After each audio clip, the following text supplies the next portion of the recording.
ら日本中を旅しています。短い間ですが、皆さん、仲良くしてあげてください。よろしく。トランクの中にねえ、今、遊びに行っていい？いいよ。たくさんお人形を作るのね。あ、これの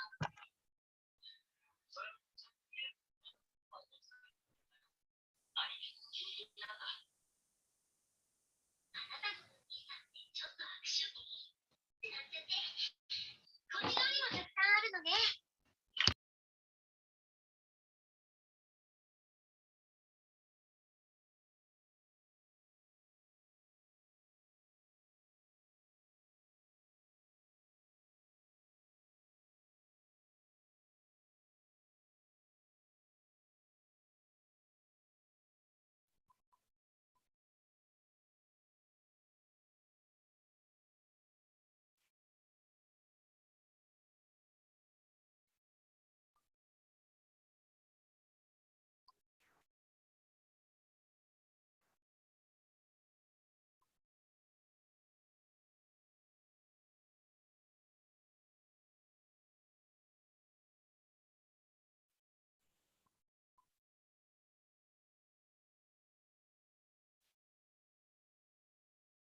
Assalamualaikum warahmatullahi wabarakatuh. Selamat pagi. Waalaikumsalam warahmatullahi wabarakatuh. Share screen sudah terlihat? Sudah, Pak. Oke. Baik, kita akan lanjut masih di wireless LAN ya. Kemarin kita sudah sampai di tahap kedua kalau saya nggak salah ya. Sebentar, saya coba cek dulu. Ya, kemarin kita udah sampai di tahap kedua ini. Yang pertama sudah, dalam artian yang awal ini kita memperkenalkan access point atau apa ya, istilahnya kita mendaftarkan access point masuk ke dalam kontrol, akses kontrol.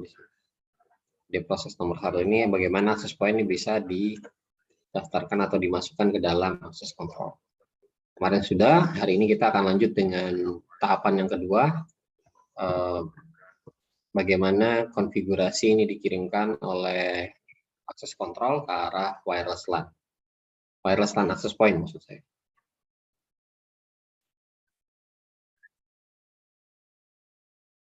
Oke, di step 2 ya, di langkah kedua, bagian ini. Jadi di sini akses kontrol akan mengirimkan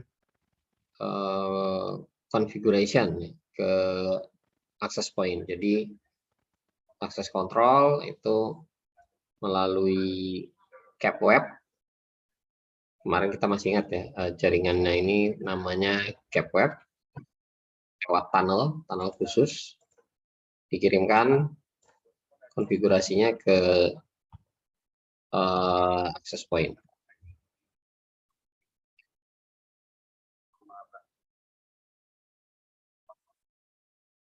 Nah, kita akan lihat apa saja konfigurasi yang bisa dikirimkan ataupun disampaikan secara remote. Ya, ini remotely ya. Ibaratnya semua decentralized di access control, kemudian access control itu akan melakukan setting ke keseluruhan access point yang terhubung dengan access control tersebut. Yang pertama, ini kemarin saya tegaskan berkali-kali, ini yang bisa membuat Anda dipenjara. Ikuti aturan atau regulasi yang berlaku di tempat Anda men-setting peralatan tersebut. Kalau Anda lagi di Indonesia, ya ikuti regulasi Indonesia. Biasanya nanti Anda diminta memilih negara di situ. Country code atau negara biasanya. Ada negaranya atau country code. Kalau country code Indonesia ya +62 gitu. Nah, kita begitu pilih country code-nya, otomatis semua nanti akan dikalibrasi atau disesuaikan dengan regulasi di negara tersebut. Atau kalau dalam hal ini kita pakai Indonesia, berarti semua regulasi mengikuti aturan yang ada di Indonesia. Baik itu channel, bandwidth, bahkan transmit power.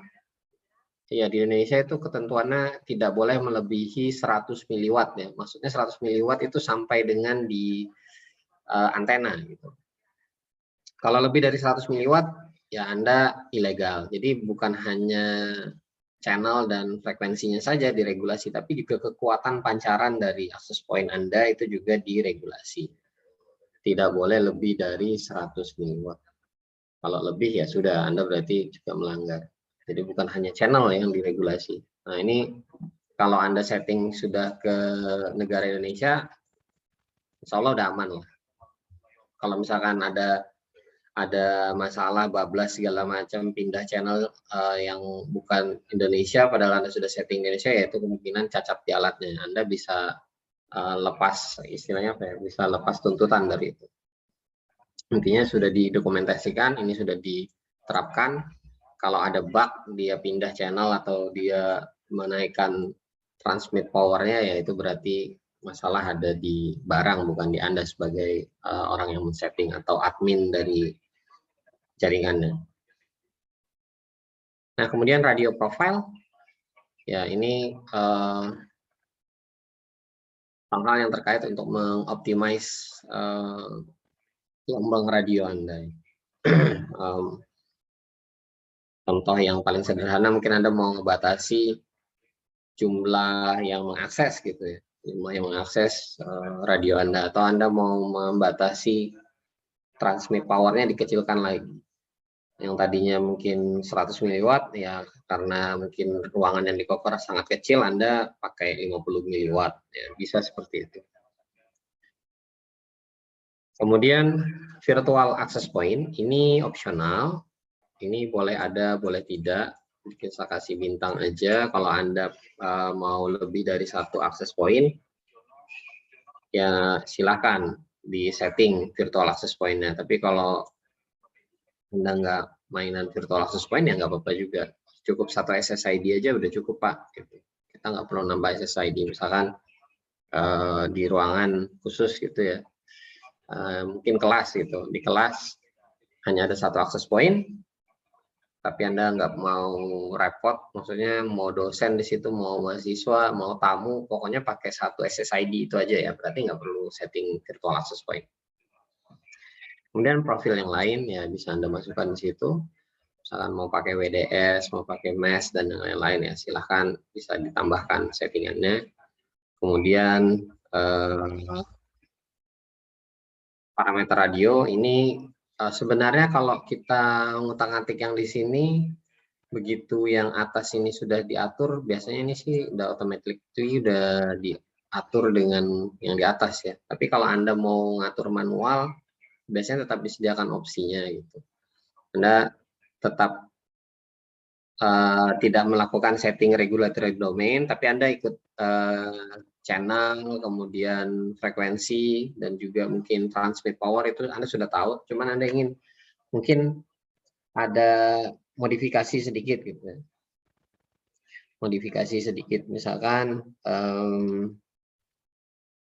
bandwidth maksud di sini lebar pita yang digunakan, kan kita bisa pakai 20 MHz, bisa sampai dengan 80 MHz gitu. Nah, mungkin Anda mau pakai by default itu 20. Mungkin Anda mau pakai pita yang digunakan lebih lebar itu 40 ya. Misalkan 40.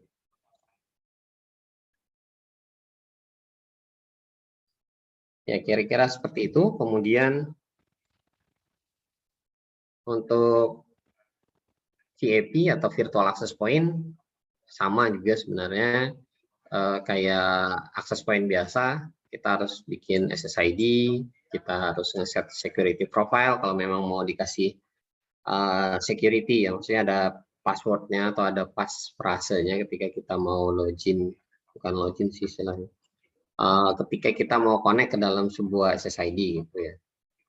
Kita akan masukkan passphrase, atau biasa Anda lebih mengenal dengan password gitu, password WiFi. Biasanya kadang nanya kayak gitu. Nah, kita set di sini, kemudian forward mode-nya mau kita setting seperti apa. Terus kalau ada VLAN, ya mungkin Anda menggunakan VLAN tertentu untuk access point, ya juga bisa disetting di parameter dalam virtual access point profile. Berikutnya di langkah ketiga. Di langkah ketiga kita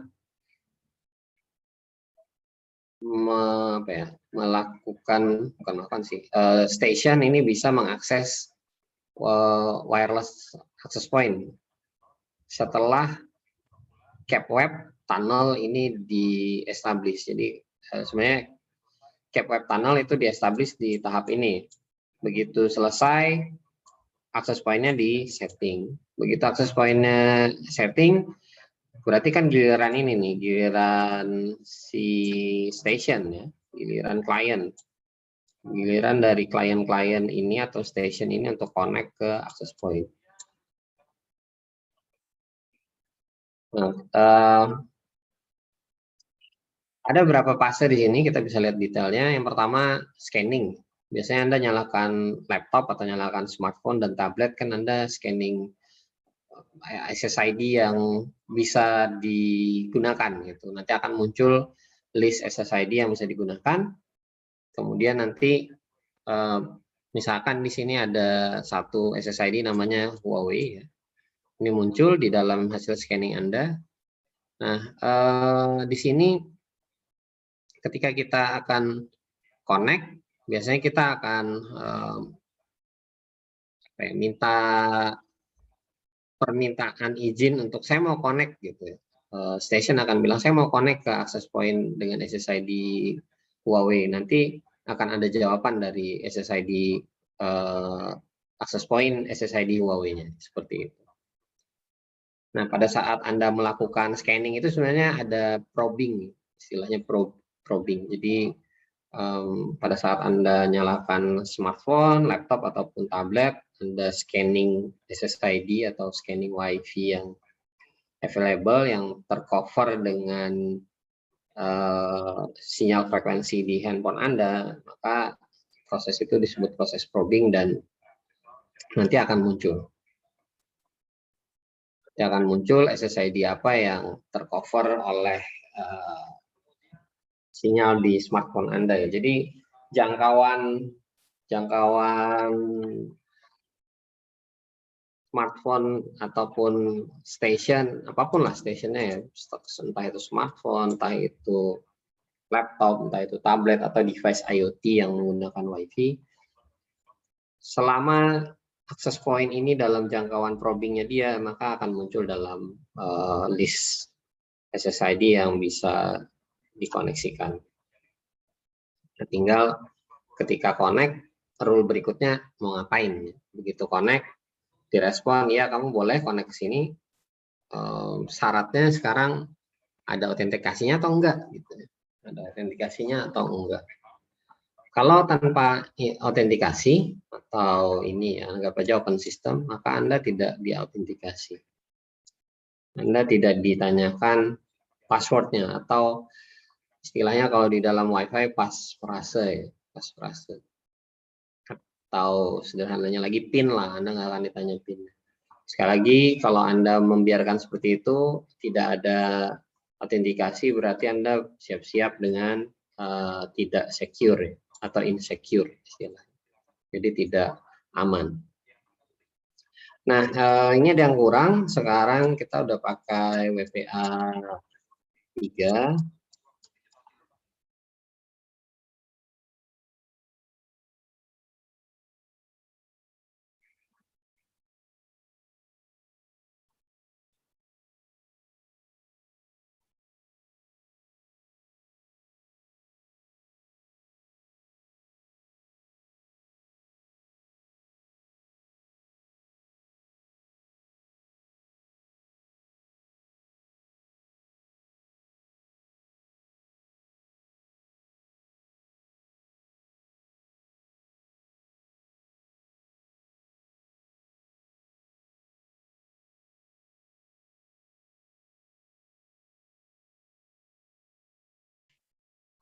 Oke, standar yang baru adalah WPA 3. Karena WPA 2 sudah mulai tidak terlalu secure, mulai banyak yang bisa ngebobol. Walaupun WPA 3 ini juga ada kelemahan, masih ada kelemahan, maklum protokol baru mulai ada di tahun, kalau saya nggak salah 2018 gitu ya, atau 19. Jadi ini masih sangat baru ya, tentu saja juga kemungkinan besar masih ada celahnya. Jadi tidak serta-merta begitu ada protokol baru itu langsung baik ya, pastinya perlu proses juga. Yang jelas WPA 3 punya key atau punya enkripsi yang jauh lebih baik daripada WPA 2. Jadi kalau misalkan ada opsi WPA 3 ini sebaiknya digunakan, tapi tolong dilihat tidak semua device mensupport, maksudnya device stationnya, entah itu laptop, entah itu smartphone maupun tablet dan juga device lainnya, itu masih banyak yang belum support WPA 3 walaupun access point Anda mungkin mensupport itu. Nah, setelah selesai proses autentikasi, mana ya? Oh, ini masih autentikasi. Anda akan ditanyain tadi di sini Anda ditanya, ini non autentikasi ya, non autentikasi maksudnya tidak ada username dan password. Anda mau connect, saya mau connect, oke, silahkan connect, dia gitulah kira-kira. Tapi kalau ada security-nya, ini bilang saya mau connect, gitu ya. Oke, kamu boleh connect, tapi jawab dulu challenge atau pertanyaan saya, passwordnya apa? Gitu. atau passphrasenya apa. Di sini akan mengirimkan dalam bentuk terenkripsi passphrasenya, misalkan password rahasia 123 gitu ya. Kalau sesuai, oke, passwordnya benar, kamu boleh connect ke saya. Kira-kira seperti itulah sederhananya proses handshake atau proses autentikasi dari station ke access point. Setelah autentikasi komplit, jadi begitu Anda dipastikan bahwa Anda beneran Anda atau Anda pengakses yang sah lah ibaratnya karena tahu passwordnya, station ini akan mulai menginisiasi negosiasi link service dengan menggunakan association package. Ya, ini akan ada request ke arah access point, kemudian access point oper ke access control merespon oke, kamu access point, kamu ada klien yang mau connect, silahkan. Kemudian dari access point akan memberikan responnya ke klien, kamu boleh connect. Kira-kira seperti itu. Nanti di situ ada ketentuannya, berapa rate yang di rate ini maksudnya berapa Mbps gitu, atau KBPS, atau ya inilah tergantung adminnya yang men-setting kuotanya ataupun jatah bandwidth untuk station ini berapa. Kemudian dapat channel berapa gitu, dan yang lain-lain yang diberikan oleh si access point, termasuk nanti di depan kayaknya ada DHCP, IP segala macam di depan. Ya ini masih radio, ini masih di layer 2-nya. Jadi yang dinegosiasikan di sini lebih banyak di layer 2-nya. Jadi kalau kita connect dalam TCP/IP itu bertahap, layer 1 dulu, layer 2, baru nanti layer ketiga. Kalau sudah sampai layer ketiga, nah baru Anda bisa connect ke internet, baru Anda bisa gunakan layanan yang berbasis IP, karena IP ada di layer ketiga. Oke. Kemudian Anda diberikan access authentication. Access authentication ini arahnya lebih ke access point ke station di wireless site interface-nya. Jadi ini berada di tatanan di access point ke station. PSK ini maksudnya preset key ya, tadi yang saya sebutkan password tadi ya. Anda lebih kenalnya dengan istilah password.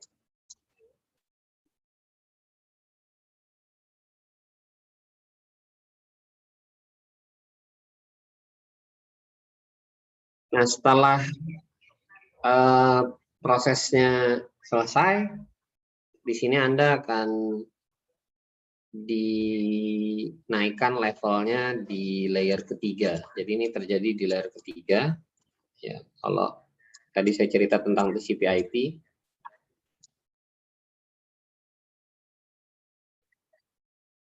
layer 1 fisikal, ada listriknya atau enggak ya termasuk situ, layer 2 data link, layer 3 network, layer 4 transport, layer 5 application.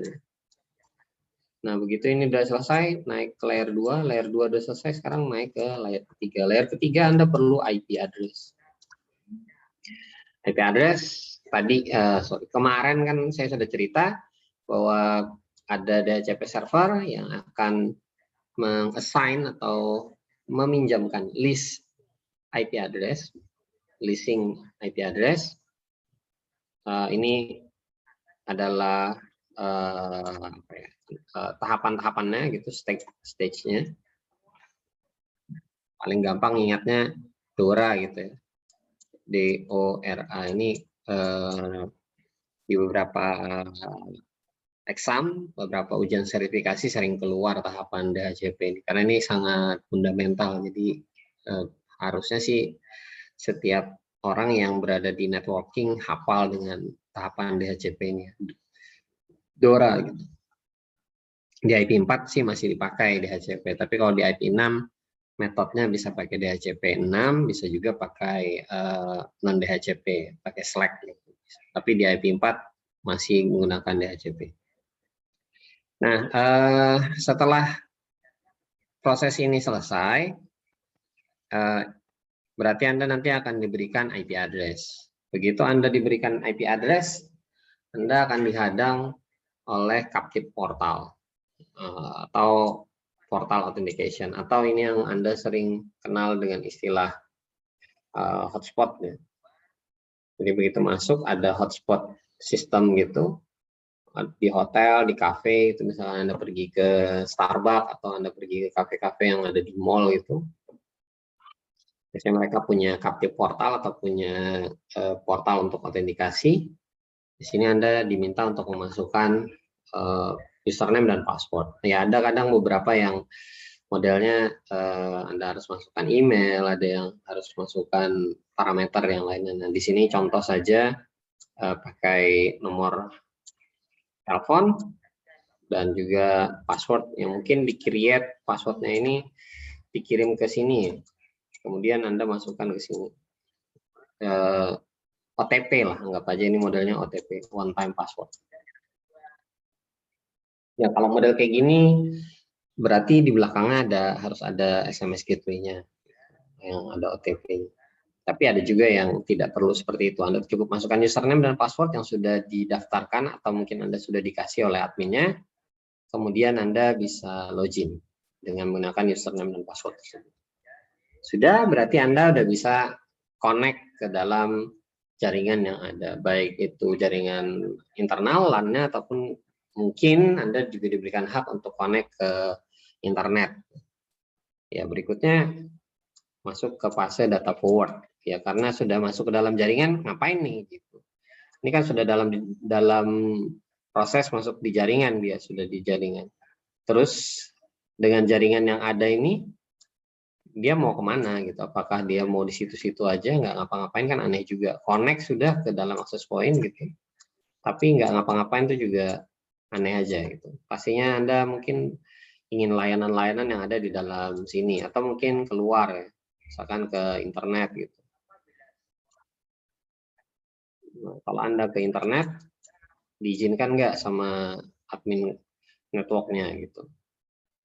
Kita lihat data forward atau data yang keluar masuk ke dalam station melalui AP ini seperti apa. Ini yang sempat saya sampaikan kemarin sedikit, untuk data forward ada dua mode ya, ada dua mode. Ini kemarin saya sempat bilang, mode pertama itu lewat akses kontrol baru ke arah sana. Tapi ada juga yang kedua, itu lewatnya langsung, tidak melewati akses kontrol. Ada plus minusnya dua-duanya. Jadi untuk yang pertama, yang sebelah kiri, untuk tunnel forwarding lewat tunnel, ini pastinya akan memberatkan tunnel ini. Tapi secara security itu akan lebih baik karena dalam tunnel dan juga terkontrol. Tapi yang diberatkan pertama tunnel, yang kedua akses kontrol. Bayangkan kalau ada ribuan akses station, ribuan station dengan mungkin puluhan akses point, maka semua tumpak blek di dalam channel ini, dalam tunnel cap web ini. Sehingga akses kontrol ini akan amat sangat keberatan tentu saja dengan traffic yang cukup besar. Tapi kalau akses kontrolnya cukup besar juga resource-nya sebenarnya nggak ada masalah sih. Beli yang mahalan yang memang sanggup buat ribuan station, hal itu sih nggak masalah. Nah, tapi kalau akses kontrolnya cuma sebatas untuk proses autentikasi saja dan juga untuk pengelolaan akses point gitu ya, lebih baik dibuat yang model direct forwarding. Jadi akses kontrol digunakan hanya untuk mengelola akses point, sedangkan yang lain-lainnya urusan traffic segala macam itu diserahkan ke core switch, ke firewall atau ke switch ya di sini. Makanya akses control fokus saja ngurusin access point, tidak akan mengurus station. Urusan station ini diserahkan pengelolaannya ke switch, bisa di distribution switch, bisa di core switch, atau aggregation switch, atau oleh firewall. Atau mungkin Anda mau nambahin lagi ada IDS, IPS ya, untuk internal, ya bisa juga gitu. Atau UTM. Sekarang pakainya sih rata-rata ada UTM. Semua dijadikan satu dalam UTM. Ya silahkan gitu. Pakai UTM, pengelolaannya dilakukan oleh UTM. Akses kontrol benar-benar hanya dipakai untuk mengelola akses point saja, tidak dipakai untuk mengelola sampai ke station. Ini jauh lebih ringan juga buat akses kontrol. Cuma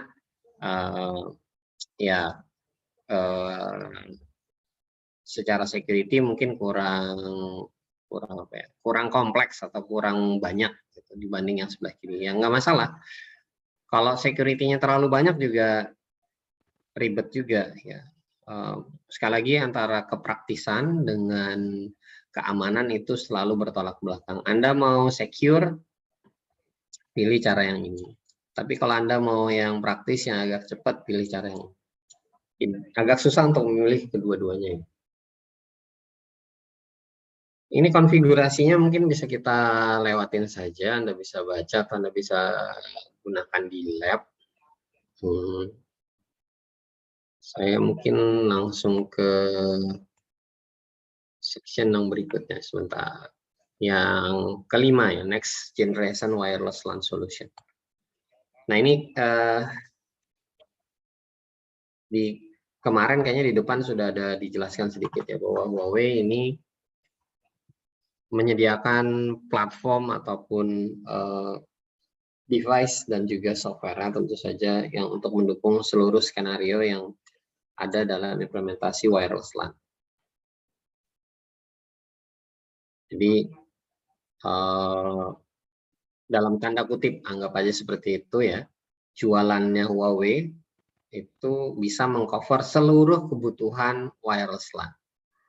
Mau modelnya kayak gimana pun dia ada, modelnya seperti itu. Ya semua pasti kalau jualan gitu ya, perusahaan-perusahaan besar bukan hanya Huawei. Rakas, Rukus itu, Rakas juga gitu, kemudian Meraki, Cisco juga gitu. Semua pasti akan bilang mereka mampu untuk seluruh skenario yang ada. Hanya beberapa saja mungkin yang memang spesialisasinya khusus untuk tipikal tertentu. Ada yang bilang kami khusus untuk outdoor wireless LAN gitu ya. Kami khusus untuk enterprise wireless LAN. Gitu. Ada yang memang mengkhususkan diri seperti itu. Nah, biasanya kalau yang khusus-khusus seperti itu, device-nya jauh lebih tangguh, device-nya lebih keren lah ibaratnya gitu. Ya mirip kayak kita ke dokter ya, dokter Anda mau dokter yang bisa segalanya, dokter umum, atau Anda mau ke dokter spesialis. Nah pastinya dokter spesialis itu kan nanti kebagi lagi, ada spesialis level 1, ada spesialis level 2 yang sangat ahli sekali. Pastinya kalau sudah ke yang sangat ahli sekali, spesialis level 2, dia mungkin nggak bisa all skenario ya, dia nggak akan tahu banyak tentang hal yang lain gitu. Dan tentunya dengan spesialisasinya dia, Anda akan dapat layanan yang jauh lebih baik ketimbang Anda ke dokter umum atau dokter spesialis level 1. Ya mirip begitu juga di dunia IT, ketika Anda ketemu dengan vendor yang cukup lama, maksudnya produsen yang sudah lama bermain di satu barang yang memang dia spesialisnya adalah itu. Misalkan outdoor ini ya, outdoor wireless LAN itu. Contohnya kayak Hyperlink. Hyperlink itu ganti kayaknya sekarang, saya lupa jadi apa gitu. Pemain lama sampai sekarang masih ada tapi diganti ya, karena perusahaan mungkin dibeli oleh perusahaan yang lain. Biasa di dalam dunia IT beli-membeli perusahaan. Tapi memang dia adalah pemain yang cukup lama, dari tahun 90-an saya sudah kenal dengan Hyperlink, produk-produk outdoor wireless LAN-nya, dan memang untuk produknya mereka khusus di outdoor wireless LAN, mereka nggak jual yang lain dan memang terbukti tangguh. Ya mirip kayak dokter spesialis juga, bahwa mereka memang spesialisasinya di situ. Dulu saya bahkan ngajar untuk wireless LAN banyak sekali menggunakan bahan-bahan dari Hyperlink. Sampai sekarang pun bahan mereka masih relevan, maksudnya hitungan segala macam, kalau fisika gelombang radio segala macamnya itu memang sudah tidak berubah, karena hukum fisika tidak akan berubah kecuali ada ketemu hukum yang baru. Tapi kalau untuk gelombang radio saya rasa secara dasar atau basicnya tidak pernah berubah hukum fisika. Nah itu contoh yang spesial, apalagi level 2 kalau di dokter spesialis itu jauh lebih baik daripada yang dokter umum. Tapi sekali lagi mungkin saja yang all skenario dalam hal wireless LAN ini itu yang kita butuhkan, karena tempat kita cukup kompleks ya. Kecuali kita butuh sesuatu yang memang khusus, misalkan Unmul punya stasiun penelitian di Jalan Saminda Balikpapan tuh di hutan Bukit Soeharto ya.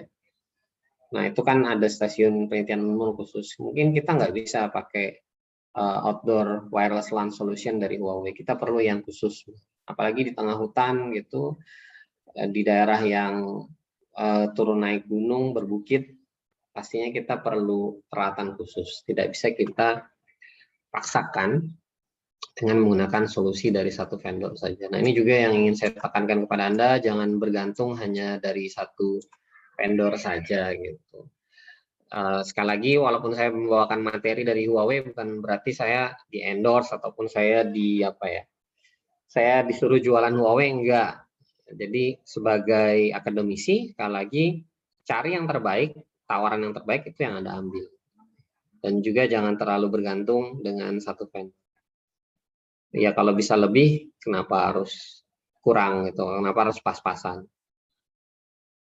Nanti Anda mungkin akan paham ya, maksud dari saya suatu saat ketika nanti Anda sudah kerja. Tidak harus paham sekarang. Nah berikutnya ini juga sudah kemarin ya, peralatan-peralatan dengan protokol baru ini bisa mendeliver lebih banyak bandwidth atau data yang bisa dikirimkan ke arah station atau pengguna itu bisa lebih besar. Dengan menggunakan protokol Wave 2 di 8211 AC, kemudian juga pakai 5G ininya. Ini bukan 5G seluler ya, ini 5G maksudnya 5 GHz 5G di Wi-Fi. Kemudian juga ada penambahan Wi-Fi 6 di 8211X, atau kita mau implement di sini nggak disebut-sebut ya. Kalau mau deliver high bandwidth juga kita bisa pakai 8211AD kemarin.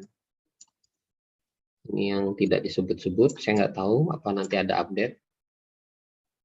Kemudian juga penerapan wireless QoS, Quality of Service Protocol, seperti WMM misalkan. Ini untuk menjamin QoS atau tingkat layanan di wireless, biar kalau kita pakai konten-konten multimedia nggak drop atau nggak patah-patah atau nge-lag. Kemudian security, tadi kita sudah lihat ada WPA-nya cuma sampai di sini, tapi saya yakin ini juga sudah diimplement sekarang banyak. Kemudian ini juga. Terus, nah ini tadi sudah saya sebutkan, kita bisa pasang ADS, IPS, Intrusion Detection dan Intrusion Prevention System. Tapi kalau mau lebih tercentralized, bisa pakai UTM, Unified Threat Management. Di dalamnya sudah all-in, nggak perlu repot-repot lagi, macam-macam. Bahkan sudah banyak yang mengimplement machine learning di dalam UTM, jadi pola-pola serangan itu udah bisa ketahuan. Sudah bisa dipelajari oleh si machine learning-nya. Nanti machine learning yang akan menilai, mengakses, atau memberikan alert atau alarm ke arah admin bahwa sistem kita ataupun jaringan kita lagi diserang orang atau ada intrusi. Jadi bisa alert seperti itu. Kemudian penerapan captive portal, penerapan radius server, takak server, itu bisa kita combine, kita bisa satukan di dalam jaringan wireless kita, dan juga yang non wireless biasanya dijadikan satu.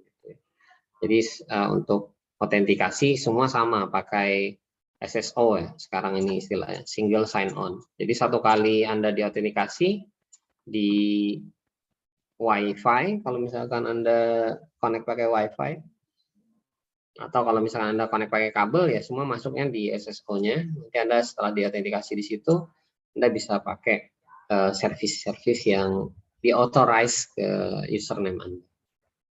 Nah, yang the last ini adalah isi development nih. Kemarin sudah saya pesan, nggak ada yang isi ya, di dunia nyata itu nggak ada yang isi. Semua tergantung skenario yang mau Anda implement di atas ini. Ya kalau skenario-nya mudah, ya pasti easy. Tapi kalau skenario cukup kompleks, kata isi ini dalam tanda kutip. Saya sekali lagi, sebagai akademisi, saya berpesan jangan terlalu percaya dengan kata-kata isi. Ini kata-kata jualan sebenarnya, kata-kata marketing. Sama yang all scenario ini juga kata-kata marketing. Jangan terlalu Anda percaya. Dilihat dulu barangnya seperti apa, dipelajari, baru kita bisa sebutkan, oh memang bisa all scenario, bisa isi development. Nah, cuma sepanjang sepengetahuan saya untuk Huawei, semenjak Unmul ini pakai Huawei udah lama sebenarnya. Dari kita mulai mengembangkan IT Unmul, mulai bangun tidur lah. Mulai bangun tidur di tahun 2005 kalau saya nggak salah ya, 2005 atau 2006 gitu. Kita udah pakai Huawei sebenarnya. Bahkan beberapa switch-nya itu masih bertahan. Kalau Anda, ini angkatan berapa sih? Sebentar, saya coba lihat. Ada yang angkatan 2009. Oke, 2000. Angkatan 2000 nih, sorry. Kalau ada yang angkatan 2019 atau 18 ngikut kuliah ini, ada yang pernah berkuliah di Puskom, Anda bisa lihat switch-nya di Puskom itu adalah switch Huawei. Itu dari tahun 2005. Bayangkan masih bisa bertahan sampai dengan sekarang. Salah satu produk Huawei yang cukup baik lah kita, dan juga murah ya, dibandingkan dengan kelas sejenis dari merek yang lain. Jadi sudah terbukti secara pemakaian di lapangan. Mungkin juga Anda sudah pernah pakai juga di rumah-rumah yang menggunakan IndiHome, beberapa router yang menggunakan Huawei. Kemudian juga mungkin beberapa pakai modem Huawei. Anda pasti melihat kualitas barang mereka ini digeber 24 jam itu nggak banyak masalah gitu ya. Mungkin ada beberapa yang bermasalah, tapi dibandingkan dengan jumlahnya yang jutaan device itu hanya 1% atau 0,5%, sangat kecil sekali. Jadi sekali lagi, jangan termakan oleh merek ataupun brand. Anda lihat kenyataannya seperti apa di lapangan, ya itu yang Anda pakai, dan tentu saja disesuaikan dengan budgetnya. Oke, kita lanjut. Ini kemarin juga kayaknya sudah dilihat ya di depan bahwa sekarang arahnya penggunaan Wi-Fi 6. Walaupun mungkin ini masih banyak, atau ini yang masih paling banyak digunakan untuk saat ini. Bahkan Anda yang mungkin di rumah menggunakan IndiHome, atau mungkin layanan dari Stromnet, dari Icon Plus, masih pakai 8211N dan rata-rata masih dengan menggunakan 2,4 GHz. Walaupun handphone Anda itu sebenarnya sudah rata-rata, kalau Anda baru beli dalam 3 tahun terakhir, kebanyakan sudah ini Wi-Fi 5, sudah mampu mensupport protokol 8211 AC. Atau kalau Anda baru beli handphone 1-2 tahun belakangan, yang ini pasti sudah banyak disupport. Walaupun handphonenya itu handphone murah gitu ya, handphone murah yang harga 1,5 juta sampai dengan 2 jutaan lah gitu. Ini udah support pastinya. Bahkan beberapa ada yang support sampai yang 8211AX. Jadi sayang gitu kalau handphone Anda support tapi ternyata akses point di rumah baru sampai sini ya, baru sampai Wi-Fi 4. Nah, dengan adanya peralatan-peralatan device-device yang baru seperti sekarang, tentu saja Anda bisa banyak hal yang bisa Anda lakukan, aplikasi yang bisa Anda terapkan itu banyak. Nah, untuk Wi-Fi 4 biasanya cuma sampai sini gitu. Bandwidth-nya juga nggak banyak. Tapi kalau Anda lihat sekarang kenapa IP cam, ya IP cam banyak sekali yang banyak pakai wireless itu karena memang protokolnya mendukung, bandwidth-nya bisa cukup besar. Kemudian HD video, ya HD video contoh TV-TV smart TV sekarang itu rata-rata sudah 4K, ya minimal HD lah, minimal 1080 gitu full HD. Dan ini bisa wireless gitu, bisa juga wireless. Jadi di dalam rumah TV-nya sudah HD, ada CCTV atau IP cam yang juga pakai wireless, biasanya juga dalamnya juga sudah HD. Nah, ini memang mampu diangkat oleh Wi-Fi 5 ya. Dia memang mampu diangkat oleh Wi-Fi 5, termasuk mungkin Anda video conference sekarang ya pakai Zoom meeting atau pakai electronic classroom ya, ini sebenarnya sama juga. Sekarang kita lakukan ini classroom sebenarnya, ini sama aja dua-duanya, dan semua bisa di deliver dalam high quality video atau HD. Nah, ke depan kalau di rumah mungkin Anda sudah punya TV yang 4K, ya ini kalau dipaksakan ke Wi-Fi 5 bisa, tapi dia akan jalan sendiri.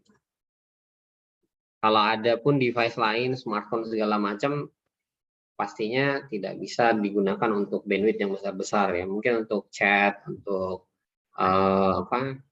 browsing segala macam itu masih, atau streaming tapi dengan kualitas yang agak rendah itu masih sanggup. Tapi kalau Anda sama-sama pakai buat video 4K dengan Wi-Fi 5, maka ini akan nge-lag atau akan bermasalah. Ya, begitu juga kalau Anda punya AR, VR sekarang yang high definition ya, tentu saja AR, VR yang high definition, ini ketiga komponen ini arahnya ke sini. Kalau untuk Wi-Fi, arahnya ke sini. Tapi kalau di mobile ini arahnya semua ke 5G. 5G. Bahkan 5G ini untuk TV dia supportnya 8K. 2 kali lipatnya yang ini. Jadi untuk 5G, 5G 6, untuk seluler arahnya ke 5G. Nah, kalau sudah seperti ini, Anda main game Mobile Legends, latensinya di bawah 10 millisecond ya, pingnya nih maksudnya, pingnya di bawah 10 millisecond. Ya, bisa dibilang kalau nge-push rank nggak ada masalah. Kemudian bandwidth-nya juga cukup besar ya. Kalau update segala macam yang cukup cepat. Tapi kalau di Mobile Legends itu sebenarnya yang paling penting bukan bandwidth-nya ya. 1 mega pun sebenarnya sudah cukup asal latensinya bagus gitu. Makanya kalau di Mobile Legends latensinya kan dibatasi segini kan. Masih hijau dia. 10 ms. Tapi kalau sudah di atas 50 ms, di atas 50 ms sampai dengan 100, ini kuning. Tapi kalau sudah di atas 100, ya ini nge-lag. Anda bisa dipastikan mati terus sudah kalau di atas ini. Ya, anggap aja latensi ini paling aman di sinilah. Kalau di bawah 30 ini saya masih 50-50, dalam artian kan di rumah itu ada aja kadang entah emak kita lagi nonton drakor gitu, beliau streamingan, atau adik kita misalkan nonton YouTube gitu, buka HD ya ini latensinya kadang bisa turun kalau pengaksesnya banyak. Tapi kalau mau aman ya bisa ambil yang di sebelah kanan nih. Anda implement ini. Kebanyakan akses point gaming, kalau Anda lihat ROG akses point-nya udah Wi-Fi 6 atau apalagi ya Alienware atau produk-produk akses point gaming itu rata-rata udah Wi-Fi 6 semua.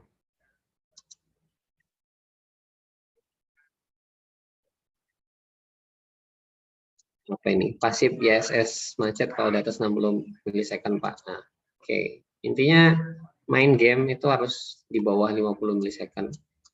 Tapi kalau mau aman, ya ini ya, latensi di bawah 10 milisecond. Yang lebih keren lagi, kalau Anda ngambil kuliah 5G, 5G ini latensinya di bawah 1 milisecond. Nah, nanti kalau sudah zaman 5G, latensi segini, mainannya sudah AR VR ya. Mainannya sudah AR VR.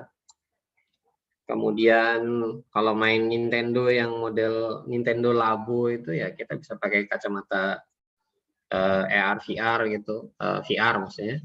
Kita bisa terlibat kayak langsung main di gamenya gitu. Atau ada satu lagi sih gabungan antara VR dan AR itu saya lupa namanya. Nah itu bisa di deliver dengan 5G. Kemudian di 5G ini nggak ada kuota lagi ya. Di 5G nggak pakai kuota. Di 5G itu nanti Anda langganannya mau bandwidth berapa gitu. Karena bandwidth di 5G itu minimal 1 gigabit per second, 1 gigabit. Ini minimal. Tujuan 5G itu menggeber bandwidth sampai dengan 20 gigabit per second. Jadi dia nanti langganannya kemungkinan besar Anda mau langganan bandwidth yang berapa, up berapa gitu. Up 1 giga, up 2 giga, up 3 giga. Jadi nggak lagi kuota base. Jadi akan pakai bandwidth base ya. Up to. Jadi ngapain langganan nanti langganan IndiHome kalau IndiHome-nya lebih lelet gitu. IndiHome cuma 20 giga, 20 mega, 100 mega. Mending kita langganan 5G langsung. Mending langganan 5G langsung, 5G-nya dimasukkan ke Wi-Fi 6. Ya rugi juga sih sebenarnya kalau masukkan Wi-Fi 6. Turun latensinya. Latensinya turun jadi 10 milisecond. Ya kalau bisa main game tetap pakai modem 5G, saya sih langsung colok modem aja dari laptop, colok modem 5G, main game gitu, Valorant atau game-game berat yang online gitu. Apa gitu ya, yang berat sekalian lah kalau nanti ada 5G. Toh juga nggak pakai kuota base kan, pakainya adalah bandwidth base. Nah ini perbandingan antara Wi-Fi 6 dan 5. Sebenarnya MIMO ini udah lama ya, teknologi MIMO, multiple in, multiple out, cuman di Wi-Fi 6 ada MU-MIMO, multi-user MIMO. Multi-user kalau nggak salah, nanti tolong saya dikoreksi MU-nya itu apa. Sehingga di sini juga akan apa ya, meningkatkan ini ya, rate sampai dengan 9 gigabit per second. Kemudian untuk konkurensi atau jumlah user yang terhubung dalam satu satuan tertentu karena pakainya multiple user, multiple in, multiple out. Ini maksudnya di radio dan di antena. Ini akan meningkatkan jumlah user yang bisa terkoneksi dengan station, dengan access point. Jadi contoh di sini 1000 station bisa connect di satu buah access point. Jadi satu access point bisa diakses oleh 1000 device. Gitu. Anggap aja 1000 lah, jangan pakai 1024 ya, lebih mudahkan aja. Dari sini kita bisa lihat bahwa jumlah user yang terkoneksi dengan access point secara bersamaan meningkat 4 kali lipatnya.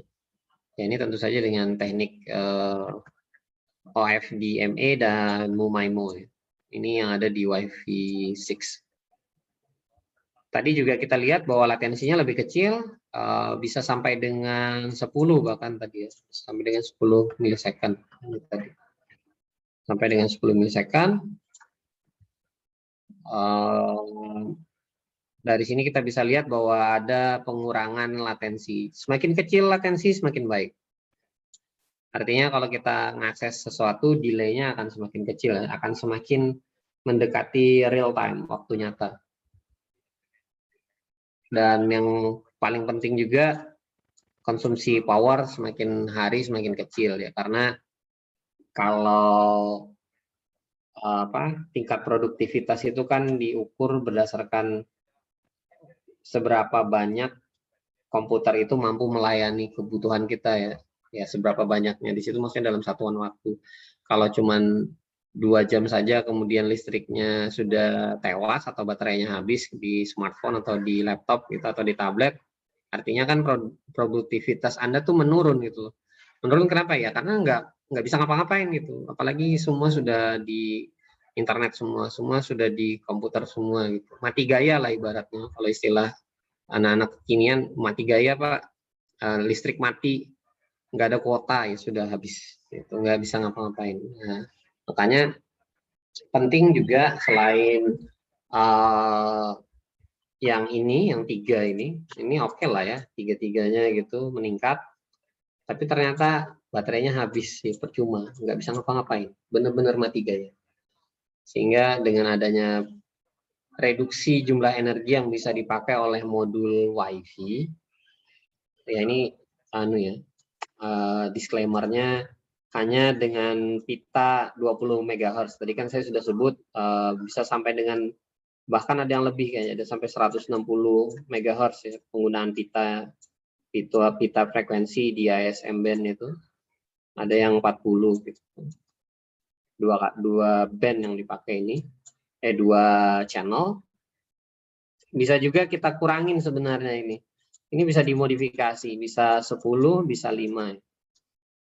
Jadi channel yang ada itu nggak dipakai seluruhnya pitanya, tapi cuma setengahnya saja. Nah, by default ini biasanya 20 MHz. Nah, ini yang dijadikan acuan kalau kita connect dengan lebar pita 20 MHz di salah satu channel WiFi, maka konsumsi power yang digunakan ini bisa ditekan sampai dengan 30%. Sehingga waktu penggunaan laptop atau smartphone ini bisa lebih panjang. 30% itu banyak ya, 30% itu banyak. Lebih hemat power lah ibaratnya. Oke, berikutnya ini contoh infrastruktur enterprise wireless network. Di mana di sini ada controllernya. Ini controller sebenarnya.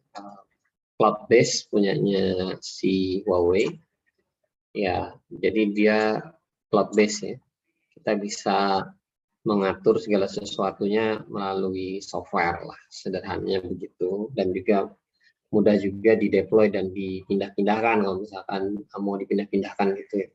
Tapi pindahnya ya secara software sebenarnya, karena sudah cloud sangat gampang sekali. Termasuk 5G juga, 5G itu core-nya software yang ngatur segala macam itu udah cloud based. Jadi memang segala sesuatu sekarang ini dijadikan cloud, dibentuk dalam infrastruktur cloud, infrastruktur pengelolaannya di cloud kan. Karena kalau sudah cloud sebenarnya sangat fleksibel sekali dan juga cepat untuk proses deployment. Termasuk untuk ya bukan hanya deployment ya, untuk pembiayaannya juga akan semakin kecil gitu. Nah, di sini scope atau cakupan aplikasi dari contoh dalam slide ini untuk perusahaan small medium size. Tapi small medium size orang luar itu betul-betul nggak bisa kita samakan ya. Baju aja kalau kita beli smallnya yang di luar, maksudnya pakai ukuran orang barat gitu, itu sampai di kita bisa jadi ukurannya large, bisa jadi ukurannya L. Jadi kita size kita dengan size orang luar, maksudnya orang barat ini biasanya dia pakai ukurannya US atau UK gitu, agak beda gitu ya, agak beda dengan ukuran kita. Jadi kalau di sini dibilang small medium size enterprise ya ngacunya biasa UK US. Smallnya ini ya perusahaan besar di kita, Nah, di sini kita bisa lihat akses pointnya ini basisnya juga cloud, kemudian controllernya ini juga basisnya juga cloud.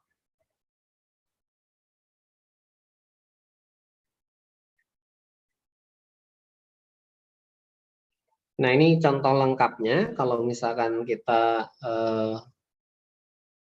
bangun di perusahaan yang cukup besar, medium ke besar ya maksudnya di sini. Biasanya modelnya gini ya, ada access control dan backupnya. Biasanya begitu, ada backupnya. Jadi kalau misalkan salah satu tewas, dia bisa lewat yang lain. Kita bisa lihat juga di sini jalurnya lebih dari satu. Maksudnya di sini satu bisa untuk failover. Jadi kalau misalkan ini putus, dia bisa lewat yang sebelahnya. Dia akan lewat sebelahnya kalau misalkan putus ya. Modelnya seperti itu. Jadi kalau di perusahaan-perusahaan besar, model-modelnya ya ada backup-annya lah, biasanya begitu. Termasuk di sini juga switch-nya kan, kalau switch-nya ini tewas, dia bisa pakai yang sebelah sini. Makanya jalurnya dibuat redundan seperti ini. Ini kita bisa lihat sebenarnya redundan. Ini juga redundan. Ini juga jalurnya redundan. Ya, ini prinsip dasar dalam medium dan large size. Perusahaan atau organisasi yang menengah sampai dengan besar itu kita perlu backup. Ya sama seperti Dunmul, kalau selama ini kita masih belum punya backup koneksi, kalau misalkan koneksi dari ISP-nya tewas ya sudah tewas. Termasuk juga backup di internal kita, kalau ada salah satu server yang tewas, ya sudah tewas. Kita masih belum punya infrastruktur yang bisa saling backup di internal. Di internal aja belum, apalagi ke eksternal ya. Kalau ISP kan itu eksternal. Oke, itu mungkin yang bisa saya sampaikan untuk pertemuan kita hari ini. Ini ada knowledge test ya, kuisnya. Yang nomor 1 nggak usah dijawab, ini aja deh nomor 2. Silakan Anda baca. Nomor 1 ini sebenarnya sudah saya terangkan kemarin ya, input dan output. Tapi kita nggak usah ini penjelasan, Anda harus menjelaskan. Anda kerjakan aja yang nomor 2. Nanti saya tanyain deh. Silakan dibaca, 1 menit kemudian saya akan tanya.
Oke,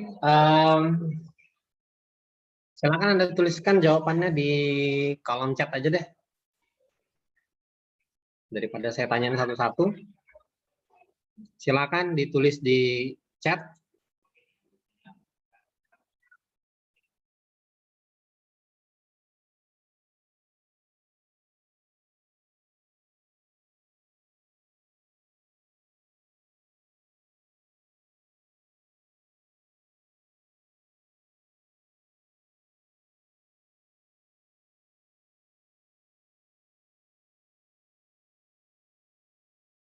Yang lain?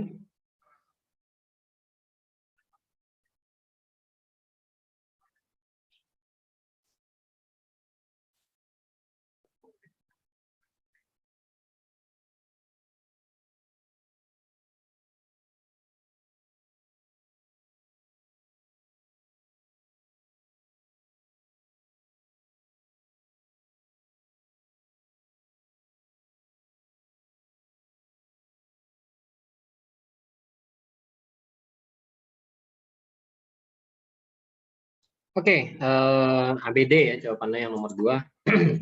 Mostly udah banyak yang benar. Untuk hari ini bisa kita simpulkan, termasuk yang kemarin ya. Ini kita tahu bahwa teknologi wireless LAN ini bukan cuma WiFi saja, tapi juga ada yang lain-lain, dan itu untuk memudahkan kita sebenarnya dalam proses komunikasi data, biar nggak kemana-mana bawa kabel ya. Ini mengurangi ketergantungan kita dengan penggunaan kabel, karena kita sekarang orang-orangnya ya mobile lah ya. Maunya free to go, editing, bahkan mungkin ke dalam toilet juga kita masih bisa bawa smartphone atau tablet, bisa connect dengan laptop di toilet gitu. Nggak mungkin kan kita bawa kabel ke dalam toilet ya. Mungkin saja sih kalau misalkan Anda mau pasang modular jack di dalam toilet ya silahkan. Tapi kalau saya sih memilih untuk menggunakan wireless network ya. Nah, di sini kita juga bisa tahu bahwa ternyata dalam implementasi wireless network di enterprise itu agak berbeda dengan small atau home office. Ada akses kontrolnya, kemudian juga ada beberapa tahapan sampai dengan station ini bisa connect ke jaringan lokal maupun jaringan eksternal. Ya, untuk lebih lanjut untuk jaringan wireless LAN ini, kalau misalkan Anda merasa ini kurang, Anda bisa ngambil course tersendiri. Di Huawei ada khusus untuk wireless LAN. Cisco juga begitu, Mikrotik juga sama, Juniper apalagi. Semua punya masing-masing course atau track yang memang mengkhususkan di wireless LAN. Di Mikrotik bahkan ada 2 ya, enterprise ada dan yang outdoor juga ada. Jadi mereka punya solusi enterprise dan solusi outdoor, dan dua-duanya punya track yang berbeda. Mungkin itu yang bisa saya sampaikan. Atas perhatian dan kerjasamanya saya ucapkan terima kasih. Assalamualaikum warahmatullahi wabarakatuh. Selamat pagi menjelang siang. Waalaikumsalam. Waalaikumsalam warahmatullahi wabarakatuh. Salam Terima Pak. Terima kasih, Pak.